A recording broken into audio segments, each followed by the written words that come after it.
Hey YouTube, it's Captain Horror again with another tier list ranking. I am joined by my two good friends, TheHoriz0n16 and FelixTheGrey. What's up, guys? Yo, what's up, What's up? people? So we're gonna do Hellraiser. Now, Felix, I know you love the Hellraiser franchise. I do. It is a definite, not guilty pleasure, but just a straight up pleasure for me to watch these. Most of them. And Horizon, you said before you've seen some of these movies, maybe not all of them, but that's totally cool. We still want to get your input on this as well. All right. Now, some of these movies, I'll be flat out honest. There's a lot of these movies I've watched on multiple occasions, and some of them I watched them one time. I'm like, yeah, I don't want to watch that anymore. I'm good. Yeah, that's But about right. but we're going to start it off with the original Hellraiser from 1987. Ooh, man. Now, I mean, what else is there to say? Yeah, it is my favorite of the franchise, hands down, without a doubt. Yeah, Favorite of the franchise. I mean, it's kind of hard to not have this as anybody's favorite. Yeah, It just feels so original. It's got an insane amount of gore. yes, and I love an insane amount of well done gore. Yes, I love the creativity of this movie. The effects for 1987 still hold up to this day. Mm-hmm. I love the cenobites design. That's what I like about it. It tells a good story. I love the atmosphere of dread that is in this movie as well. Yeah. It's a very serious movie too. Yeah, where it's such a stark contrast to something like Nightmare on Elm Street, where you have the quips and the one-liners and that kind of stuff. This is just straight up. No, this is serious. It's dark. It's twisted. Smart. It's a very smart movie. Very intelligent movie. I'll also go ahead and say people forget that this is a British film. Yeah. This is by far the best British horror movie ever made. Yeah. I agree. Definitely say Um, this is also like, all right, so you have that time in the 80s where horror slashers were a thing. This is I wouldn't consider this a slasher horror movie. No. No, not really. This is a very we don't have I'm gonna go back to this on some things about I don't like the gripes about they don't really discuss how the box works, the origins of everything. Maybe they talk about it in the book, and I'll be honest, I have not read the book. So yeah, I've read the book a couple times. It stays somewhat true to it. It's a good adaptation. It's a very good adaptation. I mean, you have Clive Barker attached, so I would say I don't feel like you can fault this movie for the ambitiousness that it tries to bring in. You have the moral and emotional complexity of everything, and I think like that's its film strengths. To me, the only gripe I do have is it feels kind of like a soap opera. yeah. with Julia and Frank and Larry, like all that stuff. It just feels and Kirsty too, I guess you could say. But all that whole family drama stuff feels like a soap opera to me. But it's done very well. I enjoy it. I don't hate it. Yeah. I'll agree with that. The you say soap opera, and that is so spot on. It does. Stuff with Frank, especially, where she has the flashback, and he's like, "Well, can I come in?" Like, it's such a shot where he's at the door in the rain. Yeah. These are the days of our cenobites. It's It has some cheesy moments. That is for sure. But Clive Barker, excellent job. This movie, we're going to put this in such sites to show you Yeah, easily. strongly agree with that. Zach, I know you'll agree too. I know this is a movie Yeah, you'll yeah. enjoy as well. All right, so let's just go ahead and hop into 2. Hellraiser or Hellbound. This one I know it's one of those movies where it's good, but it feels kind of like, I know some people have said it feels like a weak sequel. Because I know some people wanted it to go in a new direction. I like the fact that it's a sequel to the first movie. Yeah. The gore and effects and all that good stuff. I love the fact that they have the same characters. Not only that, Julia is fantastic in this movie. Julia is she is Coming into her own. yes. She is shades apart from how she was in the first movie. Oh, agree. Because in the first movie, she's this, I don't want to say timid because she is, doing the stuff for Frank and bringing him people to feed off of. But in this one, she feels just like a bad bitch. Oh, she 100% is. And I thought the where she's coming back and you see her with all the exposed muscles and blood and everything, she looks absolutely phenomenal in that, and her acting really drives this movie. I have some pacing issues with this movie. Yeah, I was gonna say there's the seams that are in the plot are starting to show. I get it, how they're building it up, but it's such a slow build up to get to it. Yeah. And even just weird like production shoots with, where the doctor's bandaging Julia.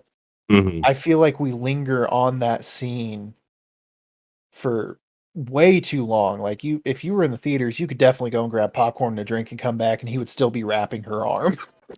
I feel like you might agree with me on this, both of y'all. I feel like this movie focused more on visuals than the story. Yeah. Yeah, I could agree with that. I love the visuals though. It's great. You get to see more of the Cenobites world. Like, the matte paintings are gorgeous. Where you get to see Leviathan and how everything works and all that crazy stuff. One visual I'm kind of like, why they do that? Was the engineer in the hallway. Oh yeah. It's so silly looking. If you look super close, you can actually see one of the effects guys in the back pushing the cart. Yes. That's a rough moment in this movie for me. It is good. I think me and you have talked about this before, Captain, but just the gripe I have with the ending of this movie. Yeah. It has a bit of a weak ending for me. Yeah, I was gonna say there's a strong build up to a weak ending. Yeah. Sorry, go ahead. I was gonna say I do like the part though where Kirsty was wearing Julia's skin. Oh, that was I like. Yes. That I thought was a good bit. I did like that. That was very creative. Yeah. I like that, and I do really like the fact that we get to see how a Cenobite is made. Yes. That was a very interesting touch because, in the first movie, they don't give a lot of backstory on these creatures. No. There's some lines here or there that kind of make you guess, okay, what are these things? What are these people, if you can even call them that? But in this one, they really give, the story. Here's what they are. Here's how they're made. It's some cool visuals. But yeah, that part though, where, like I said, the gore in this movie is also really good. I also like probably the best gore effect in that whole movie was Dr. Chenard as a Cenobite, his head getting ripped off. Yeah. That was solid. Yeah, some really good practical effects. The matte painting pictures that they did for the actual labyrinth. I'm a sucker for that kind of visual, so that was top tier for me. But the ending really takes this movie away from me. I was gonna say the death of Julia too is also a little underwhelming. It was because you built her up as this, pretty pretty badass protagonist, and Well, now, technically she's a Cenobite. yeah, She just hasn't gotten that full form yet. and then you just kind of bleh. Like Yeah, it's such a limp finish for an amazing character. You could have really made her go out with a bang, and just kind you of know what else? You know what else I did like too? Where we get a little bit more origin on Pinhead. yeah. We actually see him as Elliot Spencer when he's in the army, and then he opens the box and he's transformed into Pinhead. I did like that. That is really cool. Like, yeah, like I said, the backstory part is really good. Good visuals. That's about where I am with this movie. Like, I've watched this one and the first one countless times by at this point, Mhm. and it always it always feels so good to watch the second one I love the up second one. until up until that ending. But it is a damn I, good ride other than that. I think it's a great movie. I would put it in a great tier. I would too. What do you Yeah. think, Horizon? It's a great tier. Yeah, I agree. It's definitely a great movie.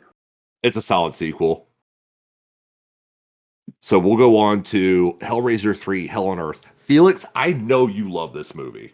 This is a guilty pleasure movie for me. I know you love this movie. I love this movie.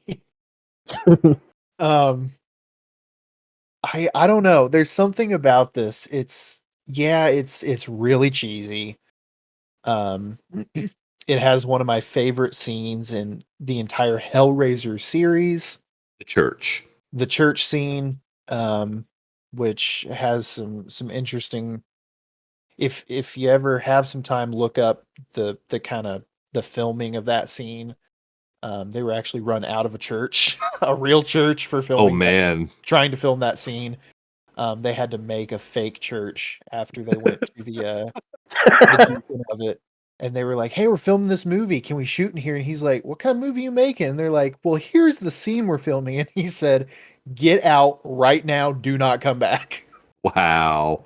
Um, but I don't know. It's got some good stuff going for me. I like the creativity in the Cenobites. Even the DJ Cenobite, I really like.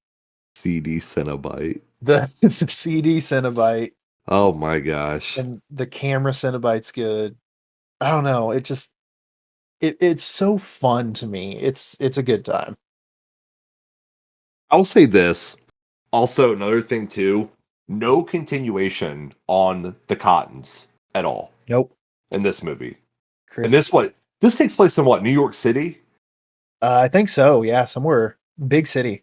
Yeah, some big city. I want to say New York City, or if not, something that resembles New York City. They just never specify where it's at. Yeah. Um, it's a decent story. It does have some really good scenes. I like how they go more into Pinhead's past. Yeah. I also like the fact that they introduce new Cenobites, even though they look goofy as all hell. And this is a movie. This is a movie that it's great by itself if you haven't watched one or two. It feels like a standalone. Yeah, very much a standalone, especially because they give you a full rundown of the lore of Pinhead, the Hell Priest. Mhm. I will say it does not compare to the first two at all. No. It to me, it's not scary. There is a lot of gore, but there's that lack of suspense and that thrill. Yeah, where the last two have been good suspenseful fun, this is goofy fun. Yeah, it's This more is, ambitious. yeah, very ambitious, very, I don't know. It's hard for me to really put a pin, pun intended, And why I love Oh. this movie so much. Dude, Doug Bradley, he steals this film. He does. This is the most we ever get of Pinhead in a movie before the first two. Yeah. He's in this movie a lot. Yeah, this is where I really fell in love with him as Pinhead. Because yeah, like you're saying, the first two, they're almost like a side plot in the first one. It's a main plot in the second one, and then this one is where they really give free reign. Be like, okay, you're gonna be Pinhead now. You're the main person in this. Go do your thing, and it works really well for me. Where would you all rank this one at? You're gonna disagree with me on this one. I would put this above 2. Really? You put this in Such Sights to Show You? I would put this in Such Sights to Show You. What? I told you, this movie. Felix loves this movie. If it was me to put this anywhere, this goes into great, but a high great. Yeah, I would agree. I'll agree with that one. I know, like I said, for your guilty pleasure, you want to put it in Such Sights to Show You. To me, I don't feel it's up on the same level as the first movie, but it's still good and enjoyable as the second sequel. Yep. I would definitely put this and great. It is a great movie. This movie, The Felix, is like Freddy versus Jason to me. Right? We already talked about that in the past one. Oh man. So next up, we have Hellraiser Bloodline, also known as Hellraiser 4, also known as Hellraiser in Space. Ooh man, they did not wait long before going to space. Now, you know me with my movies. Hellraiser 3 to you is what Hellraiser 4 is to me. Yeah. This movie gets a lot right. This movie, it's totally watchable. Now, what I'm saying, just because I like this so much, does not mean I'm going to put it in Such Sights to Show You. It's one of those movies where I know it has flaws, but goddamn, I enjoy the shit out of this. You know, my favorite part of this movie, and I think I've told you this before, but the kind of the scenes in the 1700s in France, Yeah. those are like my favorite in this movie. I thought it was different. It was really, really gruesome and dark, and I would have enjoyed a whole movie just in that time period. So, Horizon, have you seen this one? I believe I've seen it once, yeah. So it's the one where that has the guy who's the toy maker. I think it was in France or something. Yep, it's in late 1700 France. Yeah. So he's hired to make he's going to make his like greatest like achievement, and he creates the limit configuration without the no intention of that it's going to summon the cenobites, including Pinhead. But then this movie, it's an origin story across 3 generations. To me, the whole thing, people forget, like when it starts off, if I remember, it starts off in space and it jumps back and forth a lot into the timeline. And you're kind of like, where are we at now? Yeah. Kind of feel. It starts off in the future on that space station. They guards are trying to get this guy who's trying to get to the box, and then he starts to explain to them, hey, this is why I am after the box, and then flashback, and then we get to see Adam Scott, aka Ben Wyatt from Parks and Rec, and in the flashback to 1700s, which I thought was really weird the first time I seen it. Yeah, that's what I was saying. Where I wanted to get at with this is, I like the origin story across the 3 generations, but goddamn, that story progression is ridiculous, and it has some insane over the top time gaps. Yeah. And to me, I will be brutally honest, it does lack the charm of the previous movies. There's not. The whole space thing, it's like, what? But I'm like, yeah, fuck this. It's fucking fun, dude. I don't care. Yeah, it is a fun Yeah. time. And not only that, cenobites. I will easily put Angelique in my top 5 favorite cenobites. Yep. Yeah, Angelique is A amazing. mirror. Yeah. Yeah, you feel the way about Angelique in this as I did about Julia in 2. Same. I will be honest, I will put Bloodlines in good. It's a good movie. It's watchable. You can enjoy the shit out of it. It's decent. I don't hate on it. I think y'all would agree with me on it.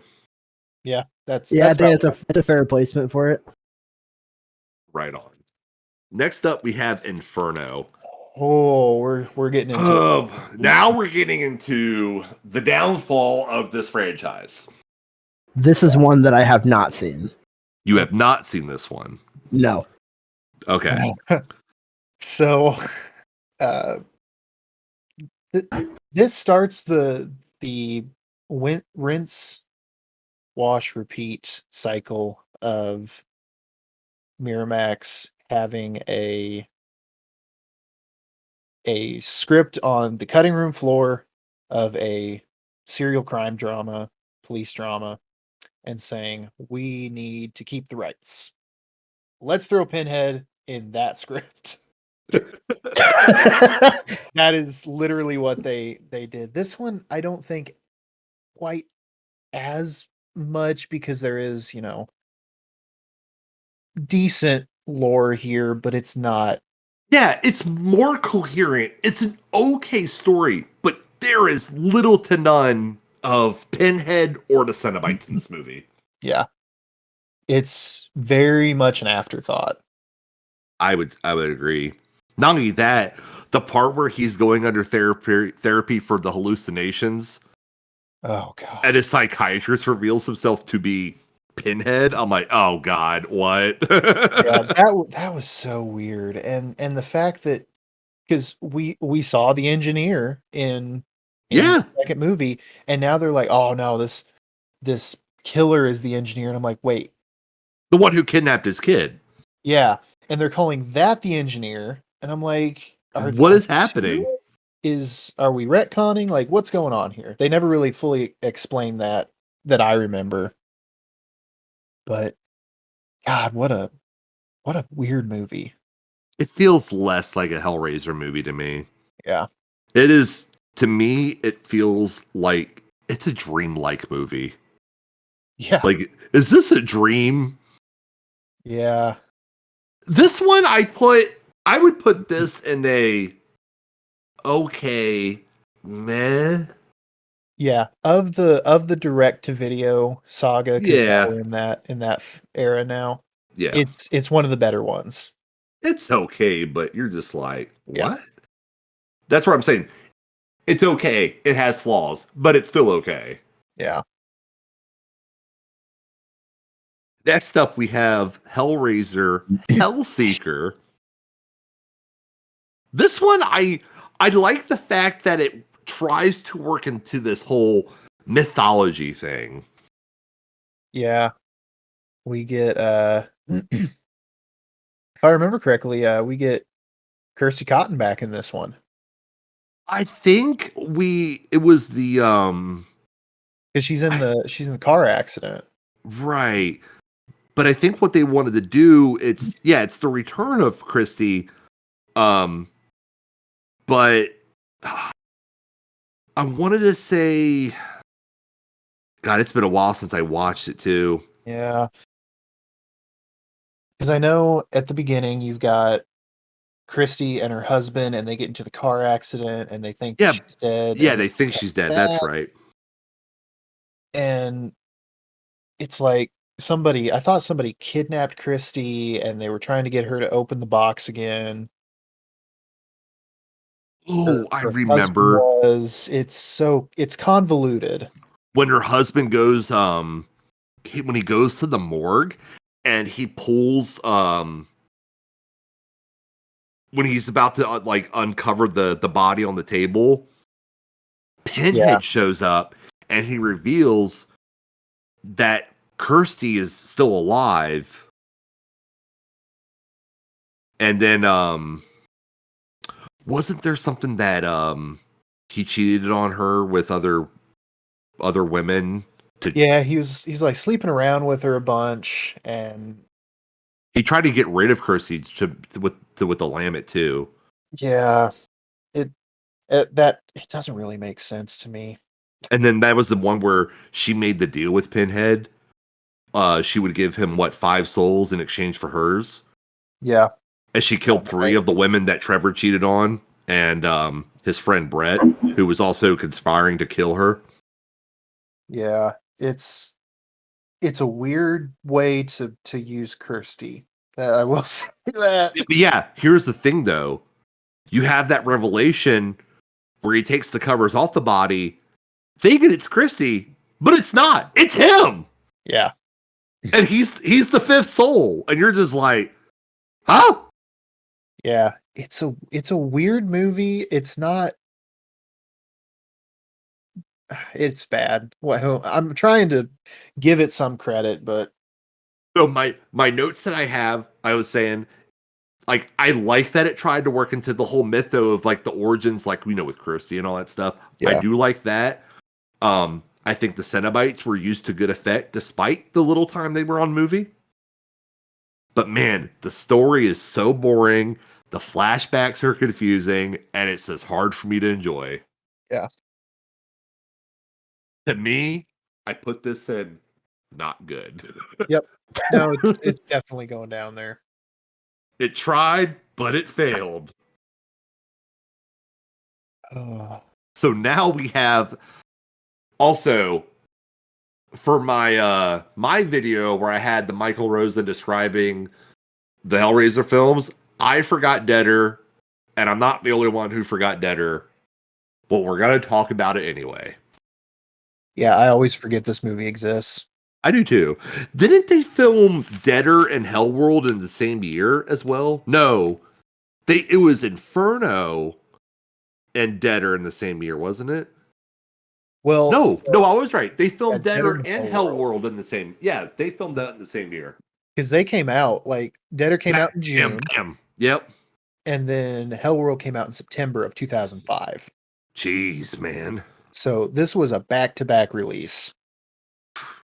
But you know, I'll say this for this movie. Mhm.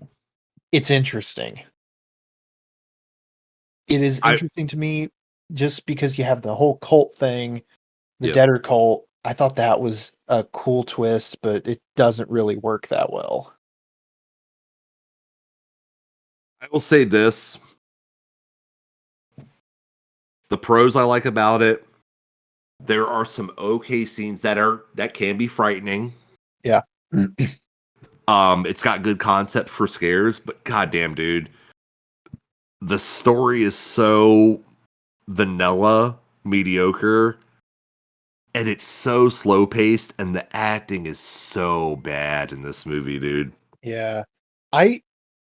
I'll go out on a limb here and say I would almost like this movie more if it wasn't a Hellraiser movie.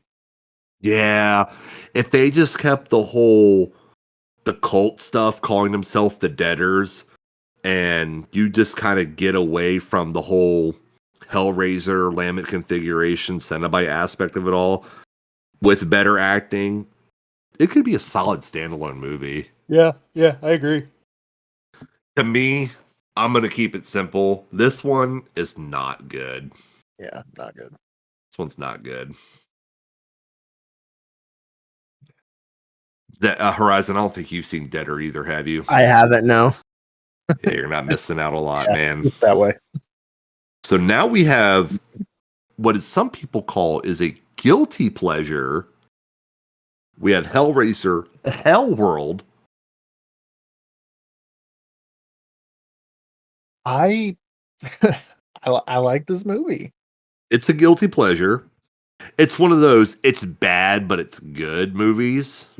It's definitely one I'm not gonna seek it out and be like, hey, I really want to watch this movie, but every now and then I'll throw this on when I'm doing something else and have it Yeah. play in the background and just kind of pay attention every now and then. And it's watchable. It's one of the more watchable ones in the direct to video line. I thought the concept of them being, this online game that people are playing, but it turns out they're actually summoning the cenobites through this Yeah, game. they That were was interesting. playing the RPG. And wasn't the RPG based on like the Hellraiser films? Something like that. It was kind of going in the Scream meta direction, Yeah. but the execution was not there. I was gonna say it felt lazy. Yeah. The characters are decent. I give them that. They did Yeah. okay with the acting. Yeah. I thought that the acting was okay. It definitely a strong showing for at the time, a direct to video. And not only that, this is also Doug Bradley's last role as Pinhead. Oh yeah. Yeah, this is the last time he ever played Pinhead. So that's probably why I You do like it enjoy as this. well? It's kind of a last showing. I think we can probably put this in the okay. Yeah, I would put it okay. It's okay. Me, it's on the meh. It's like I can watch it. But I'll tell you what I can't watch. The next movie, Revelations. God, this movie Ooh, Oh this is no. bad. is Oh, This is so bad. I will be honest. awful. I'm gonna be flat out. I'm not gonna sugarcoat bullshit. I'm gonna cut to the chase. I'm gonna say my piece, then you all can say your piece. This movie's trash. There's no Doug Bradley. The guy who plays Pinhead, it's like he's trying to impersonate Doug Bradley's Pinhead, and it doesn't work. The pacing is bad. The concept, I get it, but it doesn't do anything for me. And not only that, some of the shots in this movie, the way they filmed it, is fucking terrible. And the story, to me, it's uninteresting. And I've said my piece. I'll let y'all say your piece. It was so a little fun fact about this movie, if you can even call it that. This was produced in, I believe it was 8 weeks. Oh my gosh. I heard it was less than a month. Something like that. It was a super short time. Because Dimension was going to lose the Hellraiser rights.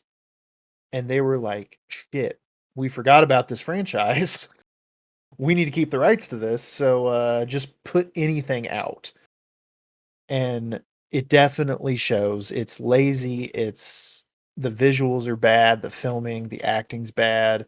Hate the directing shots too. Yeah. Stephen But Smith Collins as Pinhead was horrendous and not my Pinhead. Hashtag not my yeah. Pinhead. This movie is awful. It's awful. There's no Yeah. redeeming qualities here. No. How about you, Horizon? I mean, you guys pretty much hit all the points. This movie's just complete dog shit. If you've never seen it, don't waste your time. If I can't convince you all anymore, I'm going to read an excerpt from Clive Barker himself that he posted on his Twitter feed about this movie. Have y'all heard of it? No.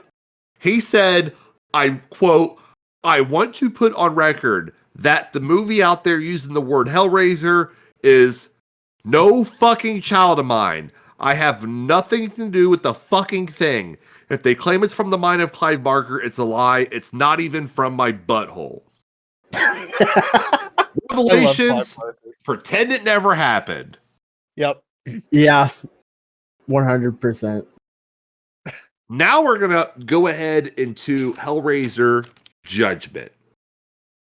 This one, I'm okay with it. Yeah. It to me feels unoriginal, and what you were talking about earlier before we actually recorded this, Felix, how you were talking about like the whole grossness thing of it and all this stuff going on, and I said I wanted to say my piece. To me, this feels like a copy of a serial killer thriller more than the charm of the first Hellraiser. Yeah. It feels like Seven. You don't throw Yeah. out the movie Seven. It feels like Seven, but with cenobites. Yeah. I definitely agree with that. It, it was interesting-ish to me. Obviously Seven had been out for a while prior to this movie, so it definitely feels like a ripoff of that. Um, one one thing I do need to point out, Heather Langenkamp is in this movie. Yes, she is. She plays the landlady. She's literally credited as landlady. Yep. But Yeah, she's this obscene, like cigarette smoking landlady, dude. but I don't know. When I watched this for the first time, I kept waiting to see how they were going to fit the Cenobites in here because Mhm. it doesn't feel like they should really be in here. Um, but it does have some interesting concepts if you get past the whole rip-off thing with the, I think they call him the Inquisitor. Um, you know, eating your sins or whatever he does. I thought that was kind of interesting, but I'm a nerd for that kind of, you know, the religious horror stuff. I Oh, kind of like that stuff. are you talking about the auditor? The Auditor, that's what his name is. Yeah. But the thing, yeah, the auditor, he's part of the Stygian Inquisition, That's right. Yep. which is a separate from the Gash. And I don't know. I thought it was an interesting concept, but it's not real good. It's watchable for me. I think I've actually seen this one a couple times. Yeah, I've seen this a couple times. Um, I gotta give credit to Paul T. Taylor. He Yes. he does a good job. Yeah, I was gonna say I'm glad you brought that up. I wanted to say Paul T. Taylor as Pinhead. He doesn't try to mimic, impersonate Doug Bradley's Pinhead. He just says, "Look, I look like Pinhead, but I'm gonna do my own thing." Yeah. I thought, he gave a good performance and he took the role seriously. I Yes, really felt like he knew what shoes he was stepping into and said, "I need to take this seriously and do justice to the great Doug Bradley." I feel like this is a more authentic Hellraiser compared to the previous sequels. Yeah. Um,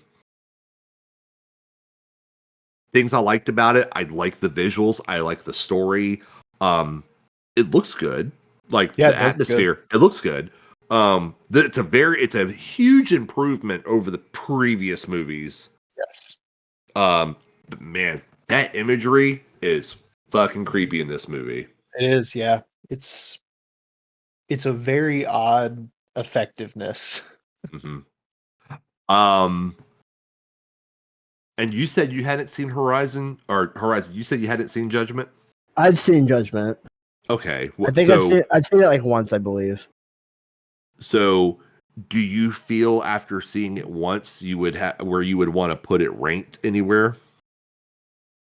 I mean, it was an okay movie. I'm on that too. I feel Yeah. like this is I kind of want to put it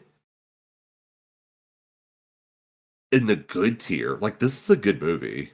Yeah, it's low good for It's low me. good. It's not. It's one of those. It's okay, still good. Not where it's okay, but still meh. Like I said, I feel Yeah. like this falls between good and okay, but like Felix said, this is a low good. Yeah. Mhm. I could agree with that. Because I would definitely watch Judgment over Inferno and Hellworld. Oh yeah.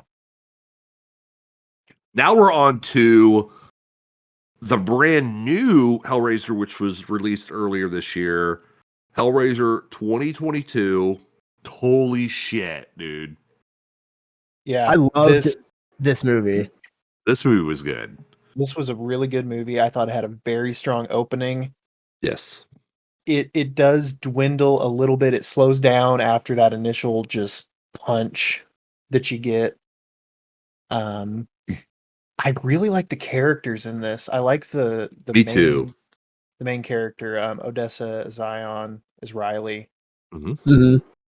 Fantastic actress. She really does a good job in this role. Yeah, I was gonna say the acting in this movie is fantastic. The other characters in this, her brother is really the only one that has a lot of good substance to him. The rest do kind of feel like some cannon fodder. To me at least. I do think they're good. But even the roommate Nora, she doesn't have a whole lot of speaking roles. She has Right. one line that I absolutely love, which is like my favorite line in the movie. And her death is, oh man. Yeah, I was gonna say the gore in this movie is outstanding. Yeah, the gore was amazing in this movie. The gore is great. The acting's great. I love the visuals. To me, this is a gift for the long-suffering fans Yep. True. of the series. This, to me, it doesn't feel... It's not a remake by any means. It's a reboot. It's like, we're going to kind of go back to like the origins of the first movie, but we're going to tell a different story. Yeah. I appreciate too Jamie Clayton. Yeah. Yeah, And 100%. And I think she was the perfect role for this Pinhead, because like I said, I hadn't read the books. You explained to me how this movie is actually more lore accurate. Yeah. Yeah, this one definitely follows the book a lot closer than even the original did. The only gripe I really have, I wish we would have had more screen time of Pinhead. I thought Jamie Clayton not only looked amazing, she sounded amazing, she acted amazing. I would have liked to have seen her just a little bit more. Mm. But man, the cenobites in this just look Oh, fucking Chatter! amazing. Yeah, Chatter! dude. Chatter fucking He was like, what, the guy who played Chatter is like, what, 6'10"? Yeah, he's massive. Dude, Chatter was, I'm like, holy lurch, dude. And the one with the kind of black leather looking Cenobite that has the tears. The Weeper. The Weeper, that's what the name of it is. Yep. I thought that was one of the creepiest ones. Yes. And one of my favorite scenes in this movie is the hospital scene where Serena is in the hospital after getting her finger cut by the box and it transforms again.